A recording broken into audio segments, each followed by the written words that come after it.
Metro ರೈಲು ಇದೆಯಲ್ಲ ಅದರ ದರ ನಿಗದಿ ಮಾಡ್ತಕ್ಕಂಥವರು ಕೇಂದ್ರ ಸರ್ಕಾರ ಅಪಾಯಿಂಟ್ ಮಾಡೋದು ಕಮಿಟಿನ. ಆ ಕಮಿಟಿನಲ್ಲಿ ಇಬ್ಬರು ಕೇಂದ್ರ ಸರ್ಕಾರದವರು ಇರ್ತಾರೆ, ಒಬ್ಬರು ರಾಜ್ಯ ಸರ್ಕಾರದವರು ಇರ್ತಾರೆ. ಅಟಾನಮಸ್ ಬಾಡಿ ಆದರೂ ಕೂಡ ಅದು ಮೆಟ್ರೋ ರೈಲನ್ನು ಕೇಂದ್ರ ಸರ್ಕಾರ ರಾಜ್ಯ ಸರ್ಕಾರ ಎರಡೂ ಸೇರಿ ಮಾಡತಕ್ಕಂಥದ್ದು. ಬೆಲೆ ನಿಗದಿ ಮಾಡೋರು ನಾವು ಪ್ರಪೋಸಲ್ ಕೊಡ್ತೀವಿ, ಬೆಲೆ ನಿಗದಿ ಮಾಡಿ ಅಂತ ಹೇಳೋದು ಅಷ್ಟೇ.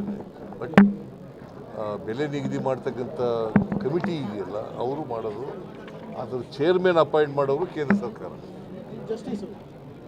Retired high court judge of the Tamil Nadu. Sir ಈಗ ಸರ್ ಅನ್ನ ಭಾಗ್ಯದು 5 ತಿಂಗಳಿಂದ ಬಂದಿಲ್ಲ ಹಣ, ಗೃಹಲಕ್ಷ್ಮಿದು 3 ತಿಂಗಳಿಂದ ಬಂದಿಲ್ಲ ಅನ್ನೋ ಯಾರು ಹೇಳಿದ್ರು? ಬಂದಿಲ್ಲ 5 ತಿಂಗಳು ನೋಡಪ್ಪ, ಯಾವುದನ್ನು ಕೂಡ ನಿಲ್ಲಿಸೋ ಪ್ರಶ್ನೆನೇ ಇಲ್ಲ.